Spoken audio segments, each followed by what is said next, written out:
আসসালামু আলাইকুম। বাংলার সংবাদে সবাইকে স্বাগত জানাচ্ছি। আমি নাইম ফাথুম মুবিন। সংবাদ শিরোনাম।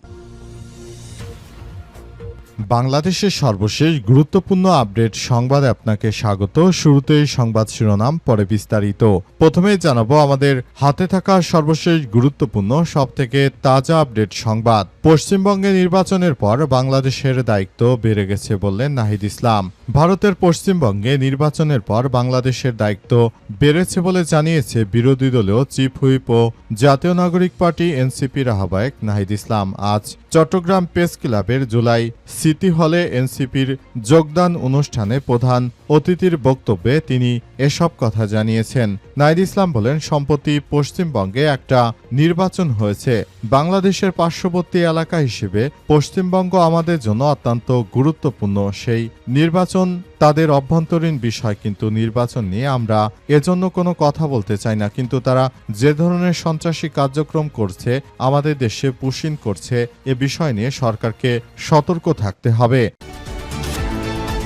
এরপর জানাবো বিরোধী দলীয় নেতাদের সঙ্গে টোকিও প্রশাসনের বৈঠক। বাংলাদেশ জামাত ইসলামের আমির ও বিরোধী দলীয় নেতা ডাক্তার শফিকুর রহমানের সঙ্গে টোকিও মেট্রোপলিটন গভর্নমেন্টের ভাইস গভর্নর মাতসুমোতো আকিকো সৌজন্য সাক্ষাৎ ও মতবিনিময় করেছেন। এদিকে হাওরে ক্ষতিগ্রস্তদের কৃষকদের দ্রুত সহায়তা প্রদানের নির্দেশ প্রধানমন্ত্রীর। প্রধানমন্ত্রী তারেক রহমান হাওর অঞ্চলে ভারী বর্ষণে ক্ষতিগ্রস্ত কৃষকদের সহায়তায় দ্রুত পদক্ষেপ নিতে সংশ্লিষ্টদের নির্দেশ দিয়েছেন। এই লক্ষ্যে স্বচ্ছতার সঙ্গে ক্ষতিগ্রস্ত কৃষকদের তালিকা প্রস্তুতের প্রয়োজনীয় নির্দেশনা দিয়েছেন প্রধানমন্ত্রী তারেক রহমান। এবারে জানাবো মাইলস্টোনে বিমান দুর্ঘটনা। ডক্টর ইউনুস ও আসিফ নজরুলের বিরুদ্ধে মামলা নেয়নি আদালত। রাজধানীর উত্তরায় মাইলস্টোন স্কুল অ্যান্ড কলেজে বিমান দুর্ঘটনায় শিক্ষার্থী নিহতের ঘটনায় সাবেক প্রধান উপদেষ্টা ডক্টর ইউনুস ও অন্তর্বর্তীকালীন সরকারের সাবেক আইন উপদেষ্টা ডক্টর আসিফ নজরুল সহ 16 জনের বিরুদ্ধে মামলার আবেদন খারিজ করে দিয়েছে আদালত। এবং সর্বশেষ জানাবো শাপলা গণহত্যার ঘটনা শিক্ষা সিলেবাসে অন্তর্ভুক্ত করতে হবে। জাতীয় সেমিনারে বিশিষ্ট জনের দাবি। 2013 সালের 5 মে রাজধানীর মতিঝিলের শাপলা চত্বরে স্বৈরাচার আওয়ামী লীগ সরকারের গণহত্যার ঘটনা শিক্ষা সিলেবাসে অন্তর্ভুক্ত করার দাবি জানিয়েছে বিশিষ্ট ব্যক্তিরা। একই সঙ্গে পিলখানার বিডিআর হত্যাকাণ্ড এবং 24 জুলাই ছাত্র জনতার গণ অভ্যুত্থানে ঘটনার বিষয়টিও পাঠ্য বইয়ে তুলে ধরার উপর গুরুত্ব আরোপ করেছে তারা। প্রিয় দর্শক, এতক্ষণ শুনছিলেন সংবাদ শিরোনাম, এবারে বিস্তারিত।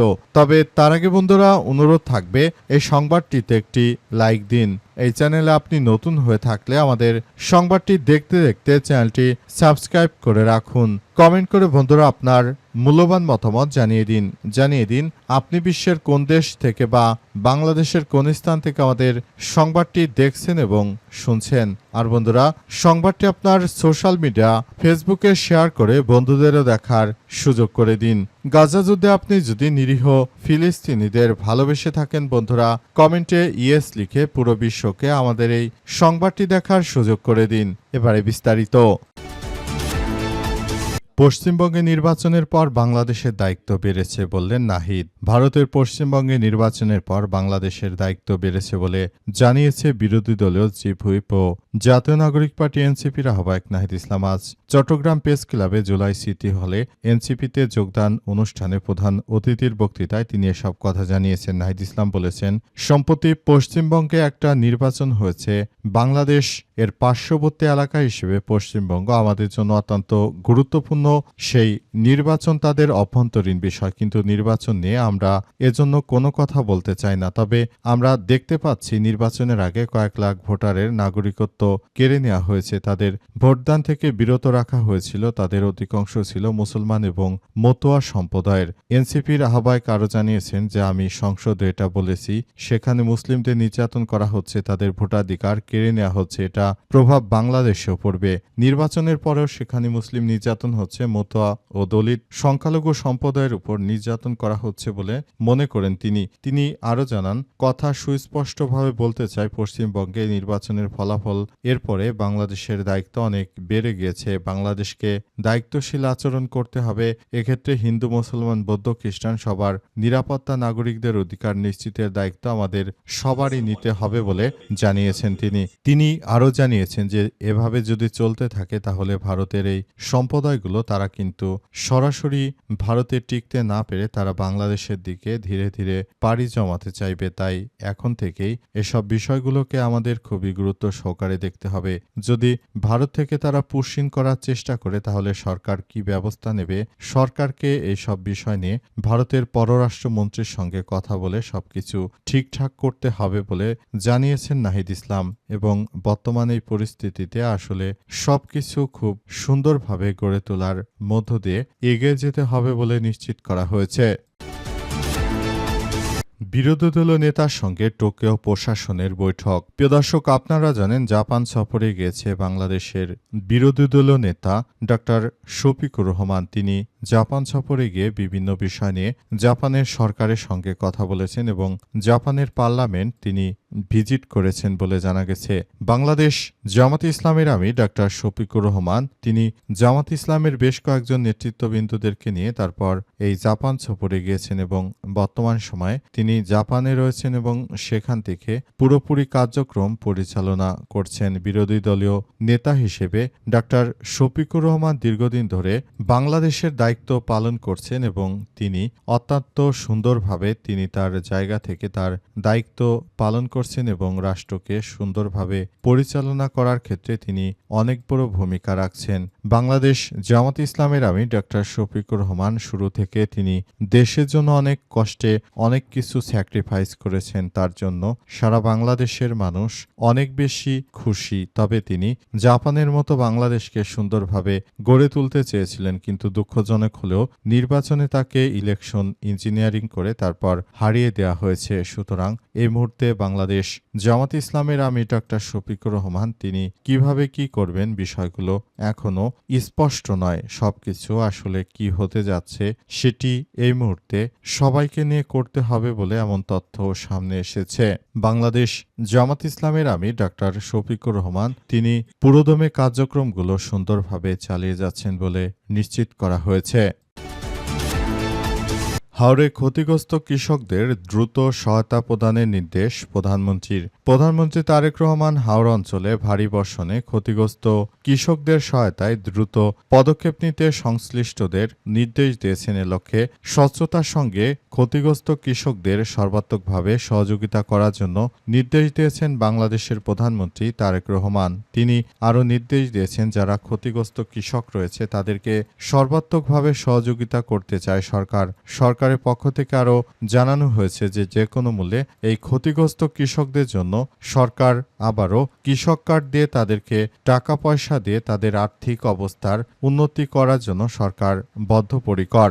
বিএনপি সরকার ক্ষমতা আসার পর তিনি কৃষকদের জন্য অনেক কিছু ভেবে রেখেছেন। কৃষকদের জন্য কৃষক কার্ড, ফ্যামিলি কার্ড, বিভিন্ন কার্ড, এ কার্ড সে কার্ড দিয়ে কৃষকদের অনেক সহযোগিতা করছেন। কৃষকেরা এখন আগের থেকে অনেক বেশি সচ্ছল হয়ে গেছে। তারা এই সংকটের সময় ডিজেল না পেলেও তারা চেতনা কার্ড পেয়ে তারপর অনেকেই খুশি হয়েছে। অনেকেই ৭১-এর চেতনা কার্ড পেয়েছে, অনেকেই বিভিন্নভাবে বিভিন্ন অমুক কার্ড তমুক কার্ড পেয়ে তারপর তারা সেই কার্ড ভিজে ভিজে পানি খেয়ে তারপর কৃষকেরা আগের থেকে অনেক বেশি লাভবান হচ্ছে। সারা বাংলাদেশে পেঁয়াজের দাম না থাকলেও কৃষকরা আগের থেকে অনেক বেশি খুশি, কারণ তারা চেতনা কার্ড বিক্রি করে প্রতিদিন ঘুমানোর সময় ১ গিলাস পানিতে চেতনা কার্ড ভিজিয়ে তারপর খেয়ে তারপর ঘুমিয়ে পড়ে। এটি বিএনপি সরকারের কারণে সব সুফল পাচ্ছে বাংলাদেশের কৃষকেরা তাই অনেক বেশি খুশি যাতে এই ধরনের চেতনা কার্ড ভবিষ্যতে আরও পায়। মাইলস্টোনে বিমান দুর্ঘটনা ডক্টর আসিফ নজরুল ও ডক্টর ইউনুসের বিরুদ্ধে মামলা নেয়নি আদালত। মাইলস্টোনে যেভাবে বিমান দুর্ঘটনায় নিরীহ শিক্ষার্থীরা মারা গেছে, এই ঘটনায় ইউনুস এবং তৎকালীন উপদেষ্টা হিসেবে দায়িত্ব পালনকারী আসিফ নজরুল এই দুই ব্যক্তির বিরুদ্ধে আদালতে মামলা করতে গিয়েছিল একটি পক্ষ, তবে তাদের সেই মামলাগুলো নেয়নি আদালত। আদালতের পক্ষ থেকে কেন মামলা গ্রহণ করা হয়নি সেসব বিষয় নিয়ে এখন পর্যন্ত স্পষ্টভাবে কোনো বার্তা তারা দিতে পারেনি। তারা আরও জানিয়েছে যে কী কারণে মামলা নেওয়া হচ্ছে না সেসব বিষয় নিয়ে তারা জানার জন্য খুবই আগ্রহী। তবে এখন পর্যন্ত আসলে মামলাগুলো নেওয়া হয়নি। হয়তো প্রফেসর ডক্টর মোহাম্মদ ইউনূস বিএনপির সঙ্গে তার ভালো সম্পর্ক রয়েছে বিধায় তার বিরুদ্ধে মামলা হচ্ছে না, কিন্তু মাইলস্টোন ট্র্যাজেডি সহ বাংলাদেশে যেসব ঘটনা ঘটেছে তার জন্য প্রফেসর ডক্টর ইউনূস, আসিফ নজরুল এদের অবশ্যই শাস্তি হওয়া উচিত। তারপর প্রফেসর ডক্টর ইউনূসের সময়ে বাংলাদেশে হামের টিকা আনেনি, এজন্য ইউনূসকে জেলের ভাত খাওয়ানো উচিত বলে মনে করেন তারা। সেজন্য ইতিমধ্যে তারা এসব বিষয় নিয়ে ইউনূসের বিরুদ্ধে মামলা করতে গিয়েছিল, কিন্তু আদালত থেকে ইউনূসের বিরুদ্ধে কোনো মামলা নেওয়া হচ্ছে না। অনেকেই বলাবলি করছে যে কি কারণে মামলা নেওয়া হচ্ছে না, কিন্তু আসলে ইউনূসের বিরুদ্ধে মামলা নেওয়া উচিত, কারণ ইউনূস নিজে আসার পর বাংলাদেশে এমন কোনো ক্ষতি হয়নি, কোনো একটি সেক্টরে সেটি দেখা যাচ্ছে না। তারপরও মার্কিন যুক্তরাষ্ট্র থেকে বাংলাদেশকে সবকিছু কিনতে বাধ্য করার জন্য বিভিন্ন চুক্তি করে গেছে ডক্টর ইউনূস। আদতে শেষ পর্যন্ত বাংলাদেশের কোনো উপকার হয়েছে কিনা সে বিষয়টিও এখন পর্যন্ত স্পষ্টভাবে বোঝা যাচ্ছে না। পরিস্থিতি খুবই থমথমে অবস্থা বিরাজ করছে বলে এমন তথ্য সামনে এসেছে এবং পুরোপুরি কার্যক্রম একদম শেষ হয়ে যাচ্ছে।